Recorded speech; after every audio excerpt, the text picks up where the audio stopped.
tenemos muchas veces llevar esa palabra, esa doctrina, pero mamar lo otro, ¿no? Porque lo que más nos falta es la conciencia de muerte.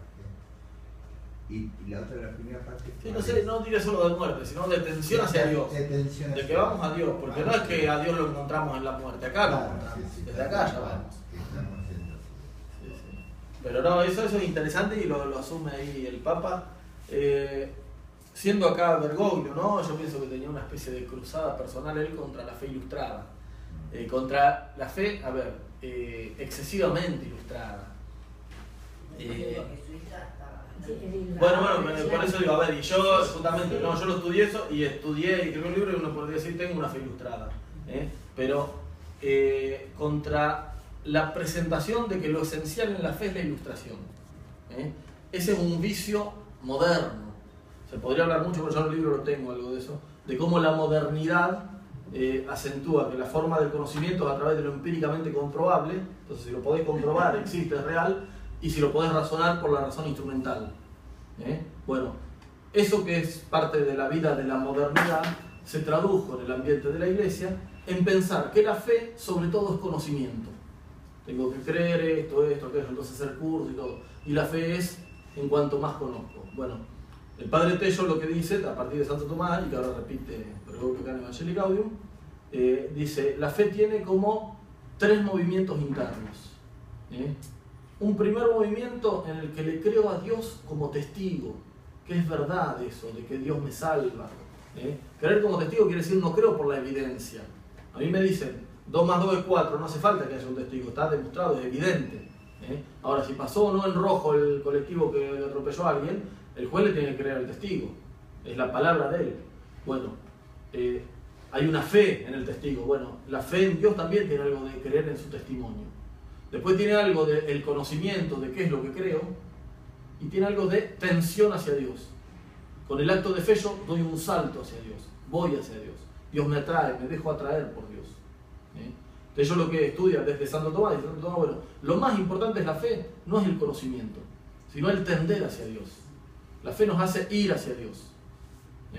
Entonces, si yo me encuentro con un pobre que no sabe recitarme la doctrina de la fe, no quiere decir que no tenga fe.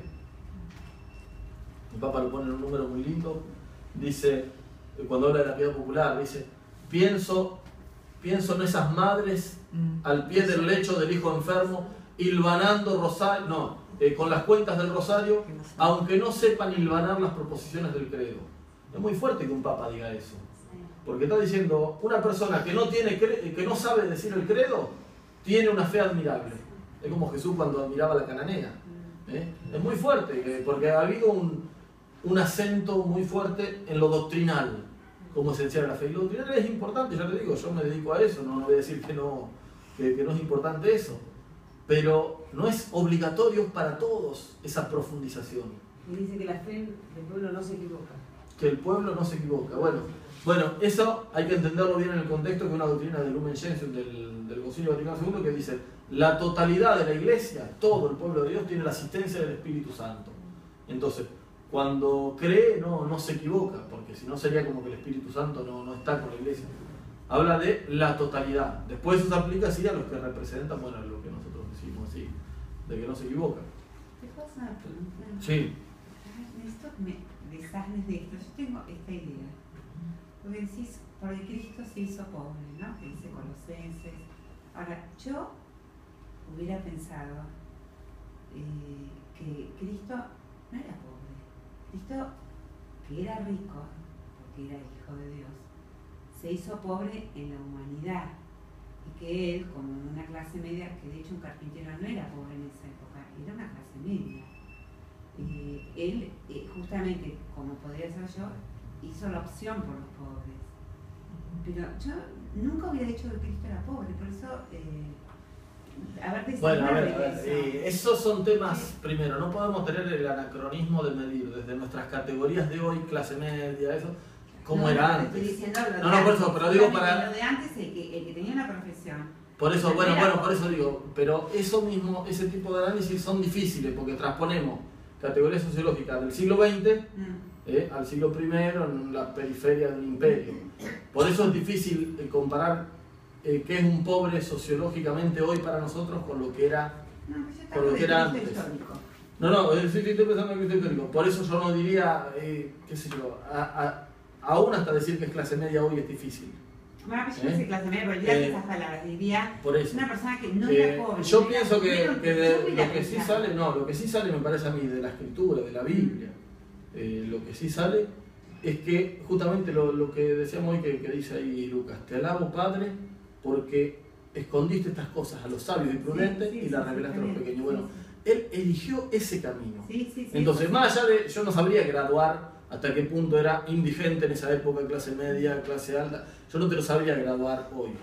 Pero sí yo te digo esto, lo que dije, no nació en el palacio de Julio César, no tuvo de instructor a Aristóteles, aprendió a leer ahí con la Virgen seguramente, como cualquier chico de ahí, que si por el oficio de la clase media no era, si había más pobres que él, seguramente eligió,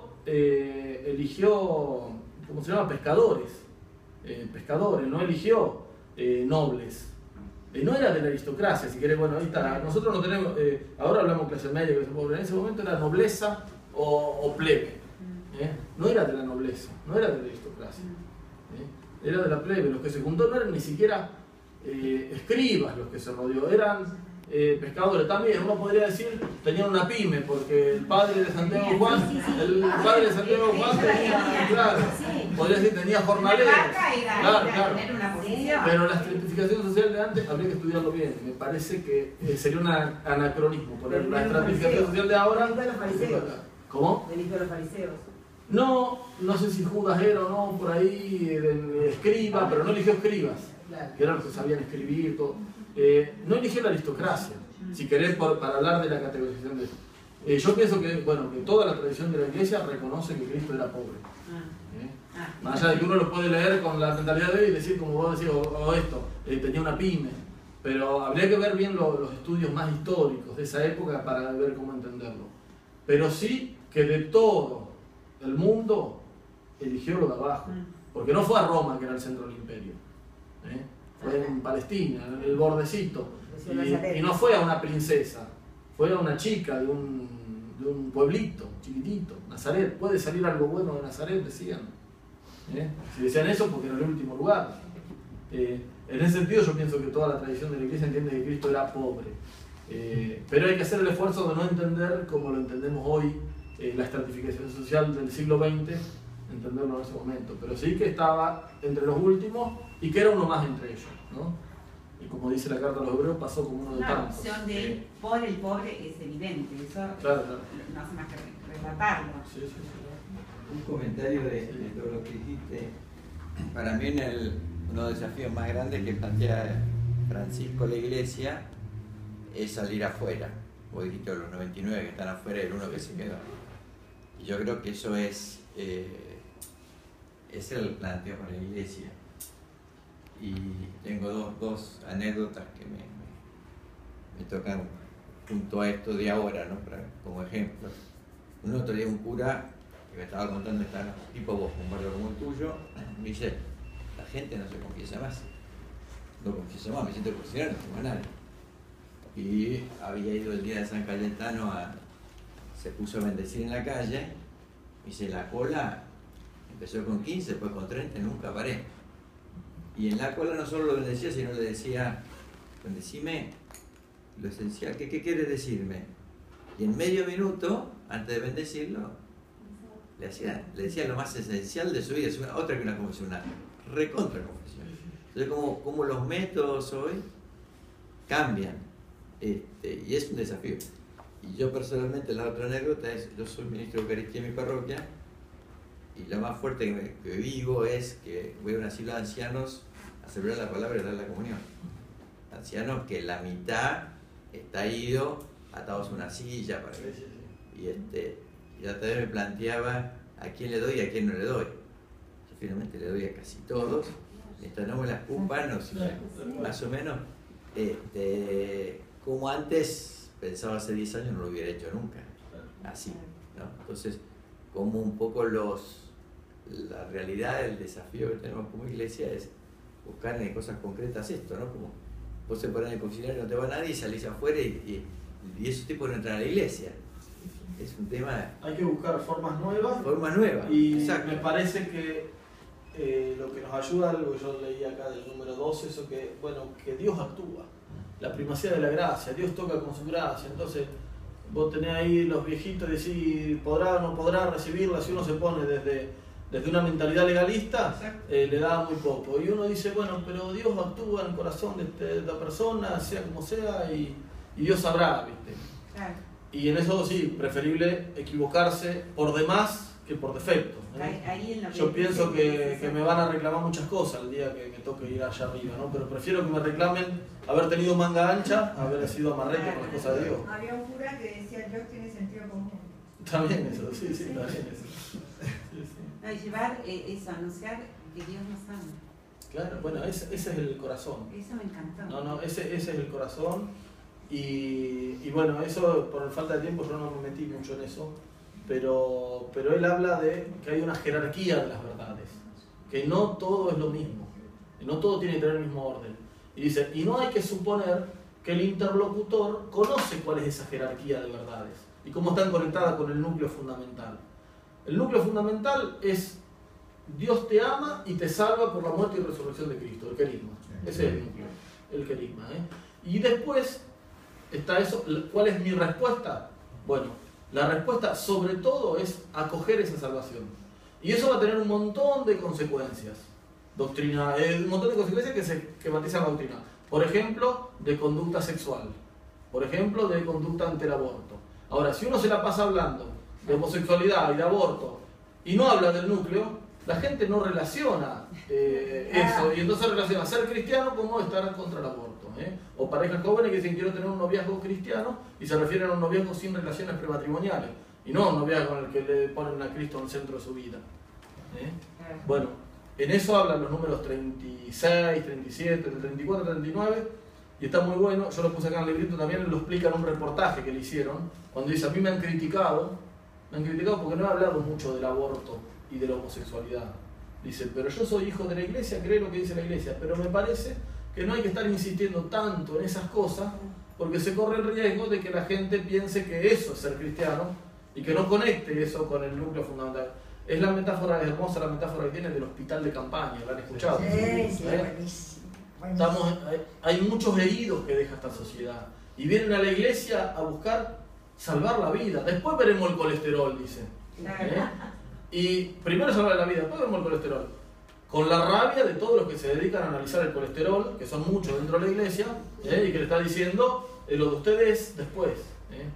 Y dice por ahí, un número que yo tenía preparado, no lo leí, creo que el 39, lo que tiene que brillar es la invitación a abrirle el corazón a Dios. ¿Qué es lo primero que tengo yo para decirle a un homosexual? No podés ser así o Dios te ama. Dios te ama y le podés abrir el corazón a Dios y te va a transformar la vida.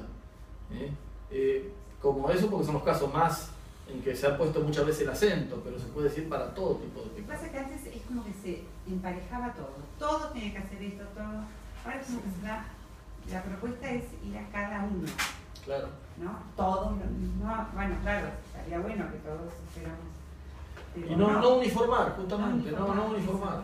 Pero sí anunciar el núcleo, el corazón, el amor de Dios. Y ese amor de Dios en cada uno va a ir transformando la vida. Ojalá todos nos transformen lo más posible. Pero no poner como un límite, como una valla, hay que hacer esto no es un cumplimiento.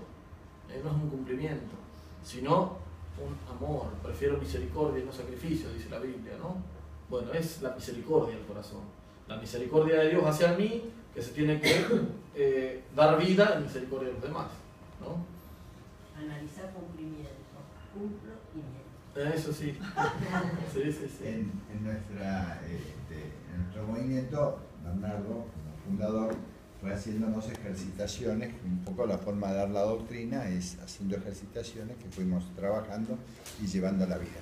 Y ya a fines del 70 y comienzo del 80 ya había hecho el primer ciclo de ejercitaciones y uno de los ciclos era de piedad popular. Y hablando de piedad popular, hablaba de lo que era un encuentro fundante entre la élite, digamos, de la iglesia y el pueblo fiel. Y hablaba de las características de las dos. A mí me costaba muchísimo entender eso. Ahora todo este tiempo, volví ahora a leer de nuevo la ejercitación con otros ojos. No hay duda que, bueno, haber leído parte de Tello y todo esto de Francisco y la gracia que hay hoy para que entendamos más, ¿no? Pero aquello ya venía resonando, bueno, siempre una carta como que una ejercitación que la dejaba medio de lado porque no, lo veía como el voluntarismo y que no entendía cómo era cómo iba, ¿no? Y bueno, yo creo que eso también es un tiempo especial. Y es parte de este Kairos, ¿no? Sí. Pero que nos invita a mirar esas cosas, que es ver la acción de Dios, ¿no? La piedad popular es la acción de Dios en la vida del pueblo. Exacto. Y en América Latina en especial. Bueno, especialmente en América Latina. Especialmente en América Latina es muy, muy fuerte y bueno, incluso él explica acá esto de que el cristianismo tiene muchos rostros, tantos rostros como cultura, no es uniforme. No es, yo cuando doy clase digo, no es una franquicia el cristianismo, no es como el McDonald's, que es el mismo el McDonald's de Rusia, el McDonald's de España que el McDonald's de Argentina, en todos lados igual. Bueno, la fe no es así, el cristianismo no es así. O sea, hay cultura en cada lado y tiene su forma cultural. Y él dijo, el día que presentó mi libro, dijo, en América Latina el cristianismo encontró un nuevo rostro. Nació algo nuevo en América Latina, un nuevo modo de expresar la fe, el modo latinoamericano, y que está muy marcado por la piedad popular, sobre todo en los sectores más humildes, más de raíz mestiza. Después América Latina tiene ese mestizaje fundante, pero tenemos sobre todo en Argentina toda la ola de inmigración del siglo XIX, siglo XX, de la que por ahí somos hijos la mayoría de los que estamos acá. Mi mamá es española, yo soy hijo directo, o sea, ni siquiera nieto bueno, y por el parte de mi padre, bisnieto de inmigrantes. Pero bueno, más allá de eso, la América Latina más fundante, más mestiza, es muy fuerte la religión popular, es muy fuerte. Los marianos, los contemplativos. Sí. Bueno, y el modo de querer a la Virgen, justamente. Acá Francisco dice, una cultura no agota toda la riqueza del cristianismo. Cada cultura muestra aspectos nuevos del cristianismo. Y eso me hizo acordar algo que decía Tello, que decía que el pueblo de América Latina ama a la Virgen y para amar a la Virgen aprendió de la Virgen lo que le enseñó el español hace 5 siglos, que era muy mariano el español que vino acá, y aparte lo que aprendió propio de la Virgen en estos 5 siglos de amarla. Decía que eso es algo nuevo que tiene para ofrecer a la Iglesia del mundo, a la Iglesia universal. La piedad mariana, popular, latinoamericana, es única y muestra muchos aspectos del misterio de María en la vida cristiana que tiene para ofrecerlo para todos. El testimonio de que lo vive, una palabra, porque la Virgen antes justamente 3 cosas, el ser testigo, escuchar el testigo. Justamente, y lo viven muy profundamente, ¿no? La gente más ahí está un poco lo nuestro, ¿no? Es decir, el rol sería ir a despertar eso que está, ponerlo, que sería nuestra misión, nuestra forma de colaborar en esto, además de promover las personas, también promover este tesoro que ellos tienen. Tal cual. Y que nosotros, yo sé que lo tienen más ellos que yo. Sí. Pero sí tengo la posibilidad de estar cerca y que eso, de poner la lámpara arriba de la mesa. Uno escucha todo esto que es re lindo y es muy motivador y poderoso. Pensás, bueno, ¿y ahora qué? ¿Cómo se concreta? ¿Para qué existe el Espíritu Santo? Se lo está mostrando. Sí. No hay que adelantarse. No, sí, lo primero es eso, estar abierto justamente, abierto a la acción de Dios. Sí. Yo no creo que haya recetas en estas cosas. Tiene que salir de uno, pero como decía él, me parece que lo primero es reconocer, si hablamos por ejemplo de los pobres, esta vida de fe que hay en los pobres. Primero reconocerla como verdadero cristianismo. Durante mucho tiempo se lo veía como una mirada, como una cosa de segunda, como una especie de, bueno, tienen que ocuparse de algo, como una especie de regulador social, la religión entre los pobres. Y se lo veía así, bueno, ahora se reconoce que es un modo especial de cristianismo, que es un modo especial de responderle a Dios. Así como por ahí, no sé, en los ámbitos más parroquiales le respondemos a Dios de un modo, y vivimos la vida cristiana configurada de un modo, según las costumbres que tenemos y todo, y nos encontramos con Dios. Entre los más pobres, de más raíz latinoamericana, está este otro modo. Y después buscar la forma de levantarlo, de que esté más, de que la gente pueda vivir eso, que pueda serle significativo para su vida. Y bueno, ahí hay un campo enorme de acción, qué sé yo. Podría poner miles de ejemplos, pero no. Se me ocurre ahora el tema de la devoción que tienen por la Virgen la gente. Bueno, la devoción es no a María en abstracto, porque María en abstracto para la gente no existe. Existe esta Virgen, existe la Virgen de Luján, la Virgen de Itatí, la Virgen del Valle, la Virgen que me regaló mi abuela y que está arriba de la cómoda. Y ello lo explica bien, es toda la tradición de la Iglesia, enseña que el honor que se dirige a la imagen se remite al original. Esto del año 800, en el concilio contra los iconoclastas. Entonces la gente cuando toma gracia, toca a la Virgen, está tocando a la Madre. A mí, bueno, con tantas cosas, ¿no? Que uno lee y uno ve, en un momento te hace clic. Eso me hizo clic un día en estas misiones que hacemos con la Virgen, justamente por el interior. Vamos a lugares bastante humildes y normalmente el contacto lo hacemos siempre, bueno, con el cura del lugar, pidiéndole permiso, pero lo llamamos por teléfono y digo, mira, hacemos esta misión así, asá. Queremos ir a un lugar más alejado, de eso que vos tengas, que te cueste más ir. Hay mucho, por ejemplo, es común una parroquia de un pueblo que atiende 50 parajes de campo, de los cuales el cura con suerte va una vez al año. Y si llovió esa vez, que tuvo que ir para la fiesta, no fue, entonces cada 2 años. En cada paraje viven 20, 30 familias, pero bueno, hay que hacer bautismo, todo. Siempre le pedimos para esos lugares, ¿no? Y una vez nos pasó ir a Catamarca, estábamos en un lugar y como siempre pasa, ¿no? Estábamos en un pueblito y dice, y hay otro pueblito más allá, no, pero está metido en el cerro, muy difícil de ir. Y como estamos un poco con ese espíritu aventurero, bueno, pero vamos a tratar de ir, bueno, acá este tiene una camioneta, vamos a hablarle a ver si nos lleva. Todo muy precario, imagínense lo que puede ser una camioneta en medio del cerro. Con otros muchachos, con 2 muchachos más misioneros. No, 2 muchachos. No, tampoco. Muchachos de cultura popular, así que quieren a la Virgen, todo. Bueno, entonces dijimos, bueno, entonces vamos a ir miércoles y jueves, vamos a estar en ese pueblo. Manden avisar por la radio.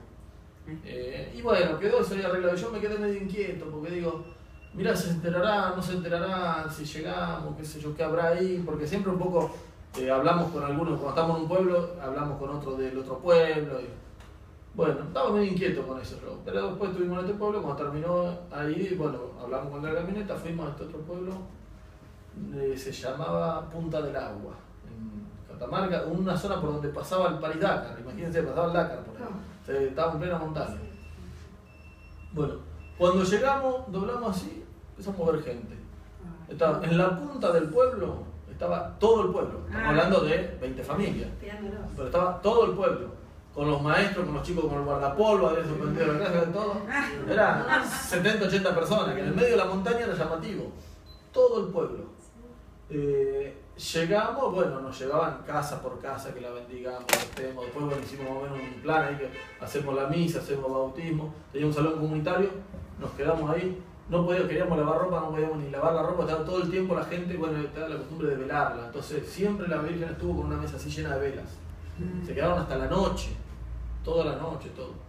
Cuando fueron 2 noches creo que estuvimos, o una noche, pero cuando salimos a acompañar todo el pueblo hasta la punta, y ahí me sorprendió, por ejemplo, el hombre que la llevaba, un hombre 70 años, digo, uno no sabe la gente de la vida del campo, ¿no? Pero un hombre curtido, así. Lloraba, pero lloraba y se sacaba el pañuelo, esos pañuelos toscos así, y lloraba, pero yo digo, lo vino a visitar la madre. Fue algo tan de improviso que se enteró por la radio. ¿Ustedes llevaron una Virgen? Nosotros llevamos la Virgen de Luján. Claro. Nosotros llevamos la Virgen de Luján. Le llegan vestida con... Claro, lástima que no tengo la compu, si no mostrar alguna foto de esas misiones así. Pero llevamos la Virgen ahí, a ese lugar.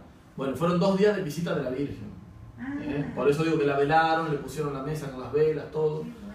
Y a mí me sorprendió cuando este hombre cómo lloraba de emocionado. Digo, claro, si la madre lo hubiera venido a visitar, estaría igual este hombre.